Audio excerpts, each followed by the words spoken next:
I read the news so that you don't have to. Have you heard about the council tax changes? So apparently the government has given the green light for 6 wealthy areas in London and South East to sharply raise council tax. Hold on, if you don't live in those wealthy areas, and these are the wealthy areas, you may be thinking, why do I care? Hold tight, let me tell you what's going on. If a council wants to raise their council tax by more than 5%, they normally have to go to a local referendum. Under the government's new proposal, they're saying, no, you guys, you 6, you don't have to do that. You can just raise them if you want to.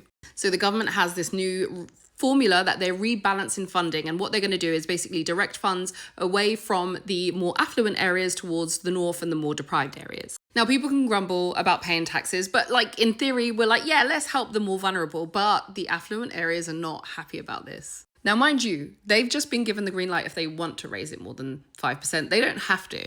But here's where things get interesting, because if you zoom in at some of these boroughs, they've had low council tax as part of their identity, right? So what they do is have it as a kind of branding thing or like a voter retention strategy. What they're doing is they're signaling to their affluent residents, look at us, we're such a good and well-run council. I want to zoom in on one of those councils, and that is the Royal Borough of Kensington and Chelsea. The fact it has Royal Borough in its title may indicate something to you, but I have a particular beef with them and I'm going to get into it. So the leader of the Royal Borough of Kensington and Chelsea, Miss Elizabeth Campbell, has said that this is a deeply disappointed response from the government. She said, we already have to consider raising council tax by 5% in the next year, and already we are having to think about bringing 8,000 people on the lowest incomes into paying council tax for the first time. This is what she said. She said they have many wealthy neighbourhoods, but you know what? They also have some of the most deprived areas in London. And this is true. However,